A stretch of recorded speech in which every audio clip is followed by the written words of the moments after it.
Welcome in, everybody, to Fantasy Pros. This is Leading Off Live, brought to you by PrizePicks. Sign up for PrizePicks today with that promo code Leading Off when you do, and subscribe to Fantasy Pros MLB. It's me, Joey P. That's the Welsh, and of course, it's you, the Peanuts, the Cracker Jacks in the chat, joining us live. We've got not one, but we've got two rookie Lookies and Welsh right out of the gate. Some great questions from the Peanuts and Cracker Jacks. Here's somebody, DB Cooper, very famous person. See, we get very famous people but who watching is the he? show. We don't know. We don't know who he is, where he is, what's going on. I can't wait to get to the drama in the Yankee Blue Jay game too, because that was hilarious last night. But DB stashed Liberatore, and now he is starting today. Do I start him or bench him? See how he does, and he loves us both. Isn't that nice that someone actually likes us, actually loves us? But look, it depends on your options. Tonight's a really good pitching slate. There's a lot of good arms out there. What do you think? You think you give the kid a chance or no?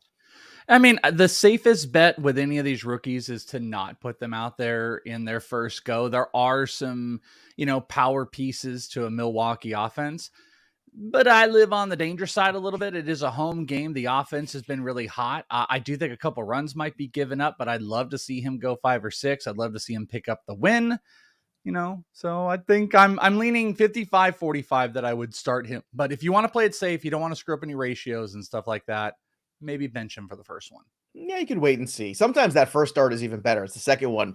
Tanner Bybee was very good in his first start.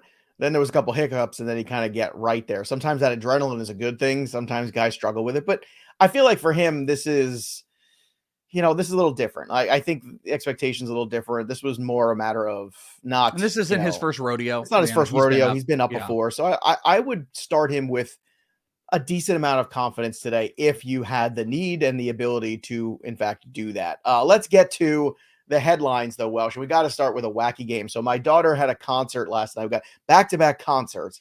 We had Taylor choir Swift? last night. Not Taylor Swift. That's a couple weeks. This was choir, and tonight is band for my oldest daughter. So back-to-back. So I got home at about 8:15 or so, 8:30. I turn on the baseball, and immediately it's the Yankees and the Blue Jays and more shenanigans. And Domingo Germán getting thrown out for pine tar, and the umpire said, "It's the stickiest hand I've ever felt in my entire life." I'm just going to let that quote linger out there. Then you had the whole nonsense going on where the Blue Jays manager was upset because the Yankees third base coach was so far out of the third base area. Yeah. Then, of course, Aaron Boone saying, "Hey, your third base coach is way far out of the area." This was hilarious, going back and forth. Meanwhile, Gossman's throwing darts. Judge is hitting home runs anyway. And I saw a great breakdown too last night where, Yonder Alonso on MLB Network was talking about how, he thinks that Judge and the Yankees weren't looking to the third base coach as much as they were looking to where Alejandro Kirk was setting up. And then they showed footage of how early he was setting up to certain corners. And that's just, again, gamesmanship at the end of the day. That's not cheating. That's playing the game, Welsh. What'd you think of last night's Toronto Yankee shenanigans? It was pretty fun.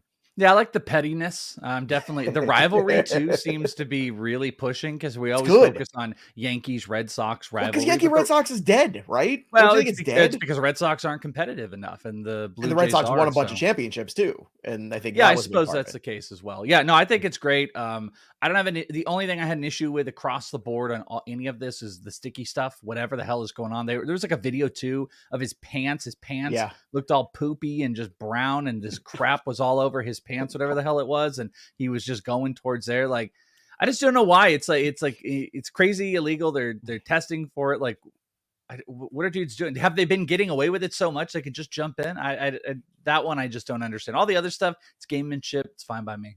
Yeah, well, I mean, here's the thing. Now, if you have Germán, he's going to miss 10 days. So that suspension's coming.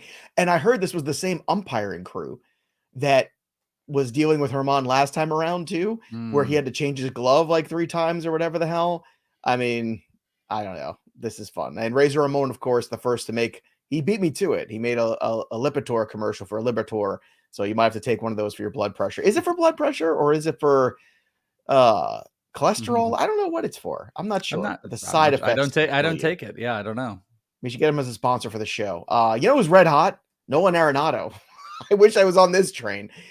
On my trade video this week. He was on my trade video, though. Man, I did this video. It does kill me. I just want to point out, it kills me. I did this video on Sunday morning. I did it on Sunday morning. It comes out on Tuesday.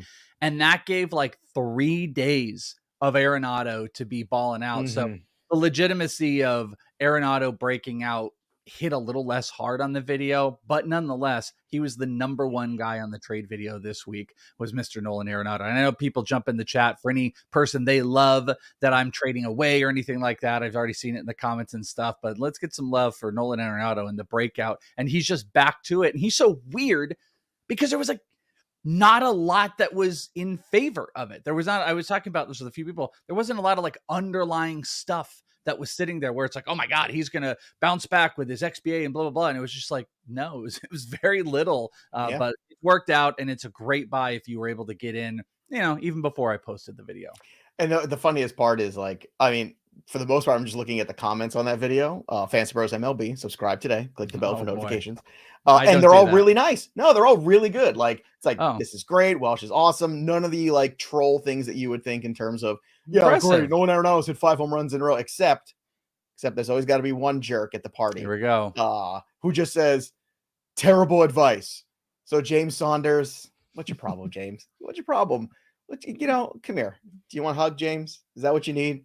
James, you need a hug? Because I'll give you a hug, But, I even moved away from like trading away because that's what people get very pissy about. The most pissy that you all get is when I tell you to trade away somebody. So when I tell you to trade for, I feel like it's a lot easier to stomach and easier to an easier palate for everybody. But can't please clarity. Craig Johnson in the chat. Liberatore is for cholesterol. Thank you. I thought it was. Could also cause temporary blindness and the condition known as hot dog fingers. Ronald Acuna hit his 10th home run of the season. He's pretty good at baseball last time I checked. But the Braves did lose to the Rangers, and interesting matchup today. What a matchup this is. Spencer Strider and Nate Eovaldi today. Ooh, wee baby, let's go. Bailey Ober, how good has this guy been? This was another one of these guys that like last year people had expectations for, some mixed results. This year, second time around, Ober has been very strong. 1 run over 6 innings. Tuesday, they get a win over the Dodgers in that game. What were your thoughts on Bailey Ober's performance and the rest of season outlook for him? Because it looks like this might be a guy you picked up off the waiver wire for $1 or $2, and he's paying off huge dividends right now. Yeah, and he's been consistent. What the problem was he was one of those guys recently. People have been asking questions or like, hey, this guy, that guy, Ober, which do I drop, or can I drop all of them for said rookie pitcher? And Bailey kind of generally sat in that range, but he's moved himself out of it with how consistent he's been. I mean, he struck out 6 in 4 straight games as I'm looking. He's only given up more than 1 earned run once in the last 4. And on the home run totals, he's only had 1 game of his 5 started this year where he's given up a single home run. So like Bailey Ober has been really, really solid, and he's in a 12 team, totally back into your rotation must own. Also want to point out, going back real quick to Strider and Eovaldi's strikeout numbers today. It's 5.5. I didn't even see that. I might have to put that into something. I understand why. I mean, it was the strikeouts I saw. Screwed me yesterday in our big team it screwed parlay. Me too. Verlander, more on him in a second. And we had a couple guys. Luckily, I wasn't the one that screwed the parlay yesterday. I wasn't just the one, but I did screw it. So I'm like, I don't want to put parlays in, but there's a couple strikeout numbers I really like today. And Eovaldi, it's juiced to hell, but it's 5.5 up against Atlanta, which I really like. Strider is at 8.5, but check this out. The highest juice is on Strider at 8.5. It is minus 150. It pays, where Eovaldi's 5.5, 140. There's a combined on PrizePicks too, by the way. What is it? 2 of them. Hold on. If it is, I mean, based on those numbers, I think it's 16. It should probably be 15. Yeah, I would say 15. I think it was 16 or 15. It was one of those 2 for sure. If it was 14.5, I'd smash the over. It's not. It's definitely 15 or 15.5, 16, somewhere in that range. It was not. I mean, you know what?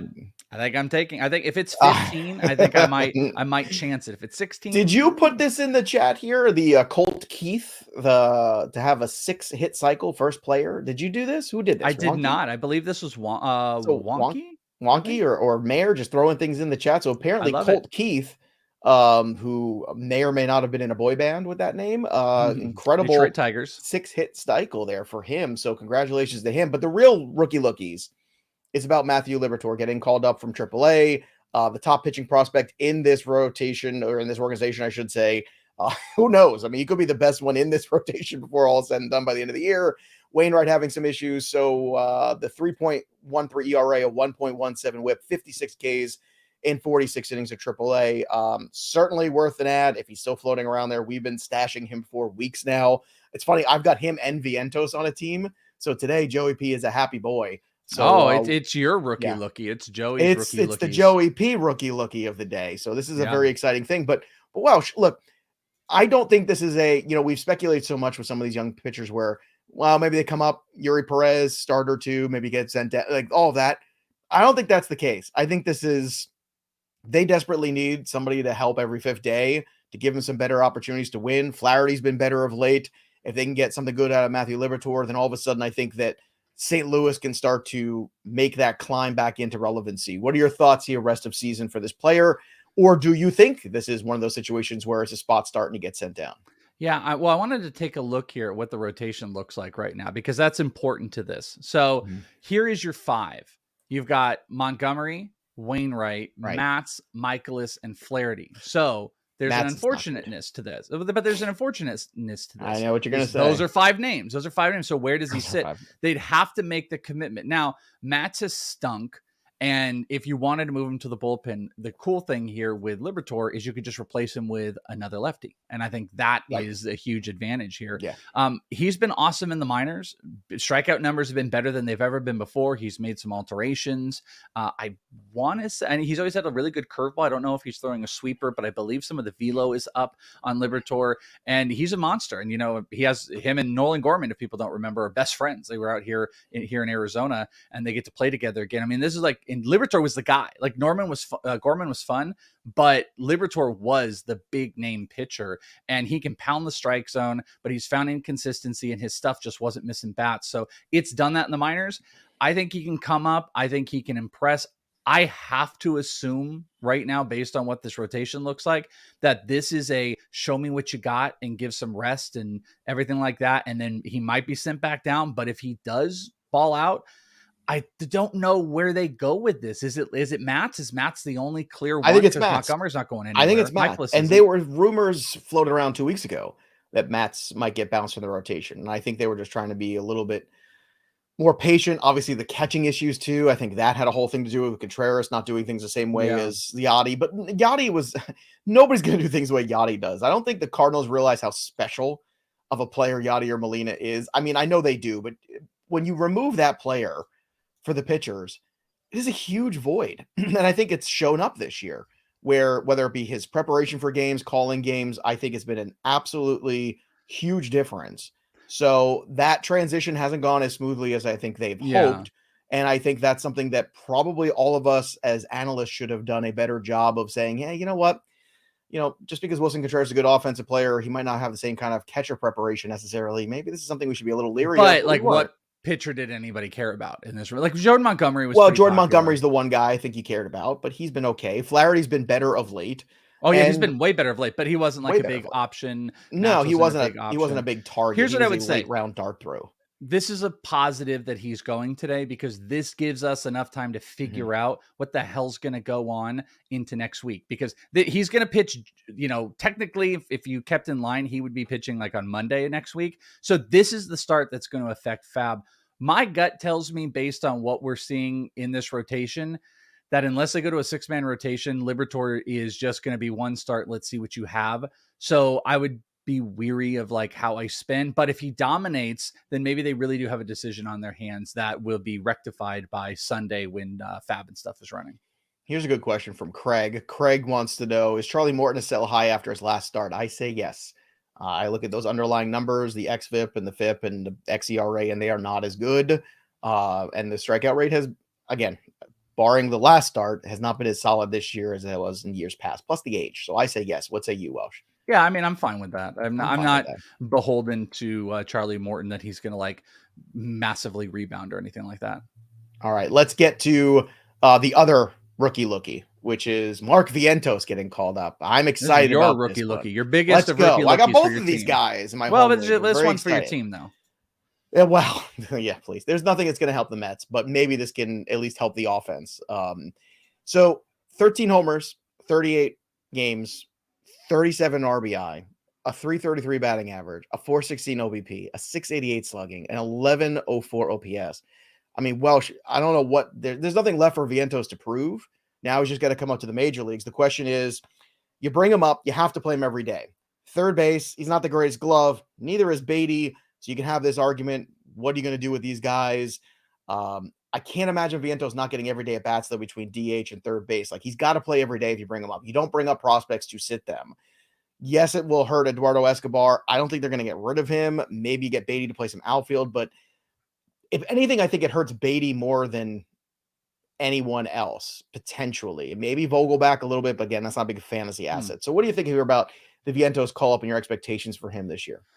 Yeah, I don't agree. I don't think the biggest effect is on Beatty. I think those two have to kind of be separated. I think it's got to be somewhere else. Mm-hmm. Yeah, I think maybe the biggest is going to be Eduardo. I mean, I think they want Beatty in the lineup every day, and if they're going to want, you don't bring Vientos up to not play him. So I think Vientos is probably like a DH option who can maybe spell Alonso, and then I think Beatty is third base. And if they want to try to pigeonhole Eduardo still in, then it's going to have to be there, unless they're going to play any of these guys at a corner outfield. But, the one thing that Vientos needed to prove was he needed to prove the strikeout rate could lower, and it did. He was almost 29% in AAA last year. He was over 29% in the majors last year. He cut it down to 20% with a higher batting average really than he's ever had before in the minor league career. And he's got big monster power. He's making better decisions.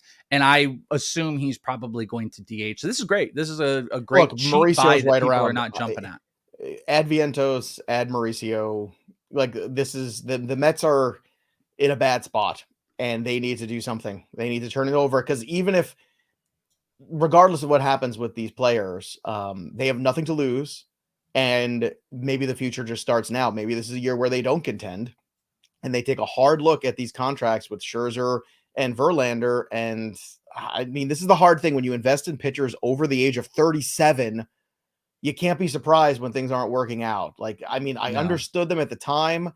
I know last year the Mets were a fun team to watch. This year they have not been fun, and they're losing to bad teams. Like this run of losing to teams under 500 that they should be pounding on is just brutal. Here's a fun one from Patrick. Patrick, first time, long time. So Patrick, welcome to the show, buddy. Is there anything to be done if you're rostering multiple underperformers?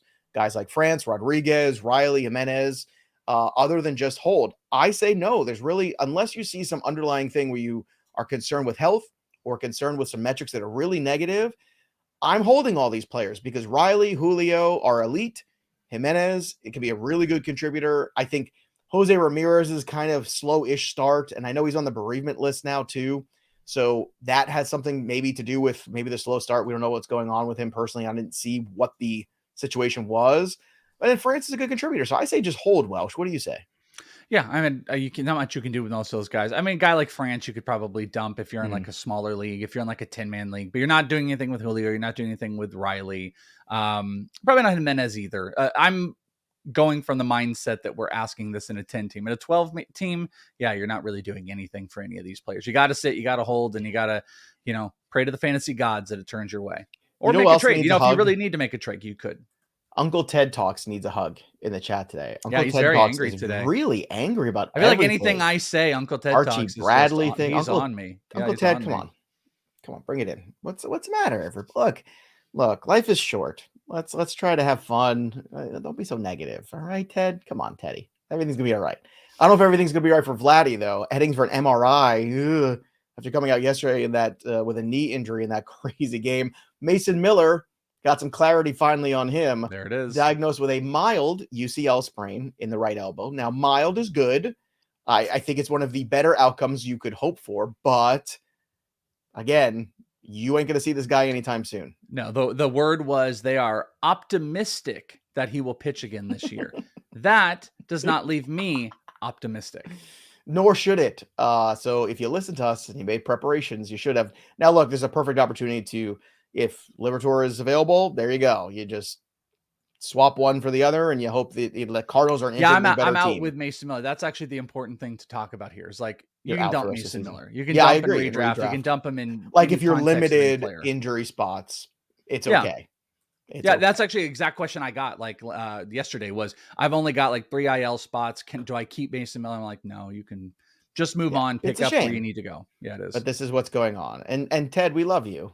So I know we all have our salty days, but don't take it out on Archie Bradley or wherever you want to take it out on right now. Archie Bradley. You can do that with Archie Bradley. Maybe Archie Bradley you can. Rangers prospect Kumar Rocker is going to undergo Tommy John surgery. So after all of that, eventually he had the Tommy John anyway. I mean, like this is, the medicals don't lie. They just don't.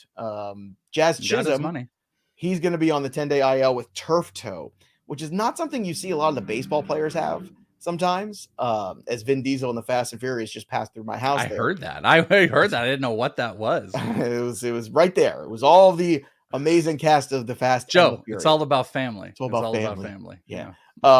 Still never seen one Fast and Furious. Really? Never will. Never. Really? I never go because I tried to watch the first one once. I think when I was in college, I was like, this is dumb. And I'm like, and I never went back. And I don't know how it went from car racing to somehow some sort of, I don't know, global spy chain thing that they're involved. Like, what? That's what it is. What? I think you'd like it. I think you'd like it. Then they just get great actors and actresses on the back end. That's the thing. Just go they get a lot of good people in them now, and which makes me wonder. Charlize Theron. Well, I'll see almost anything she's in. I do love Charlize, but okay, I'm just saying. Just saying. The Old Guard on Netflix, by the way, great movie. It's kind of like The Highlander, if you like that kind of stuff. Charlize, really underrated little movie. She's like immortal. Very good. Lots of good fighting too. Check it out this weekend if you got nothing going on. But Jazz Chisholm with the turf toe, he's going to be sidelined for a while. I got a question about Matt Mervis, who, congratulations, Merv. You hit your first home run of your major league career. So here's a question. Somebody asked me this. I have Gunnar and Mervis. Who would you rather have rest of season, Welsh? Christ. Gunnar Henderson. No, Christ was not available as a choice. It was Matt Mervis or Gunnar Henderson. Those were the two. I guess I'm gonna say Gunnar because I think I do. He double yesterday was nice. Like I think this can at some point turn around. I think they might be pretty similar. I think they might be in a similar-ish spot. Mervis more power. Gunnar provides other stuff that he's not doing because he's not hitting anything right now. But it's pretty close. If you wanted to like argue and take the other side, okay, I'm not going to disagree. I think these guys live in the same land. Look at Wonky agreeing with me that movie is great. The Old Guard's great. It should have been in theaters, but I think it was the weird pandemic time, so it just went right to Netflix. So is it new, or did it's a couple years old now? Is it like? I think I've seen it. And it's got the kid who played Dudley in Harry Potter. He's kind of like the bad guy in it. And he's kind of a jerk in it. It's good. It's good. It's fun. Really? Now I've got to research it because I don't. There's a couple of those straight to Netflix movies that are pretty good. I'm just gonna say. All right, let's see. Good cast. I'm looking at here. It's a really good cast. It's a good movie. Yeah. I'm telling you. Had it been in theaters, I think it would have done. Like if it came out now, I think it would have been pretty solid return on there. I think I might have seen this, but don't remember. Here we go. We got to talk about this because Lance Lynn was good yesterday. Now he was good without Jose Ramirez in the lineup. So I just want to preface that the Guardians offense has been trash. Bieber was not good. Everything was pointing in the wrong direction. Throughout this whole Lance Lynn saga, the strikeout rate has always been solid. I know a lot of people are frustrated. I dropped Lance Lynn. Everybody dropped Lance Lynn. That's fine. Is this the turnaround of Lance Lynn, or is this just a blip on the radar where he faced a low-rent team with missing their best player? I think it's more the latter. What do you think? I mean, it's going to be an annoying answer. I think it's somewhere in the middle. I think everybody wants Lance Lynn. I think everyone wants definitives. They want Lance Lynn to either be great again or he's going to be atrocious garbage and he's an easy drop. And I don't think you're going to get that. I don't think that's going to get out there. He wasn't magnificent as far as like his whiff rate in this was only 23%. Fastball cutter did everything. Nothing else was a part of it, but he had a 34% CSW. But my argument with him has been, he's striking guys out. He's striking dudes out. So if he can get control of his stuff, you're going to get higher Ks. And if this team is got some offensive support, I think he's there. Here's my deal with him. He's not that like, oh, cool, I got him at 150 and he's such a great deal. He actually is probably more representative of where you drafted him. I think he sits in the middle. I think he can be an SP 4 or 5, and those can have inconsistencies instead of what everybody's making him out to be, an SP2. And then when he fails, it's like, this is garbage and he's done. I think he's just an inconsistent back end of the rotation starter that you can hold if you want. Here you go. Here's Uncle Ted. Mervis was terrible in the WBC. Come on, Teddy. God. Can we mute him? Can we mute the negativity? I'm done with one more negative today. And you're going to get muted in the chat. And you've been an OG, Teddy, but come on. This is the power of positivity here. Sabo's Goggles brings up a good one too. Extraction 2. Yes, I know. I saw the first Extraction with Hemsworth. Did you see the Hemsworth Extraction movie on Netflix? That was fun too. Yeah, yeah. That's good. That was a pretty good movie. Extraction 2 I will watch. So yes, Sabo's Goggles is spot on there. So let's get to the down. Oh, sorry, got more ups.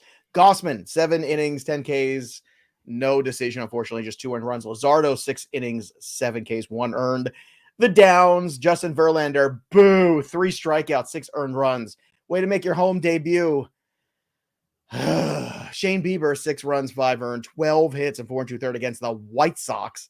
And Matt McClain, 0 for 4. Well, hold on. Let's simmer on that one for a second. Because, boy, the big effing crybabies that came out of the woodworks last week because Shane Bieber was good. These massive crybabies that came out because everybody, me and Frank Stanfield are saying, hey, listen, we don't really love Bieber and he's probably a trade candidate. And the crybabies that came out because he had a good start. Oh my God, he's so much better than everybody said. You guys are stupid.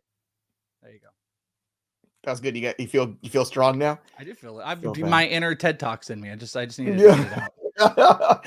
All right, let's get to some PrizePicks. We're running behind today. PrizePicks right now. Download the app or go to PrizePicks.com. Use that promo code leading off. Get 100% deposit match up to $100. Keeping it simple for me today on the PrizePicks. Yu Darvish, 6.5 pitcher strikeouts. I'm going over against KC. Bryce Harper, Fernando Tatis over on their hitter fantasy score. Welsh, what do you have? Technically, I hit yesterday. But I only had one guy play, so that didn't help out.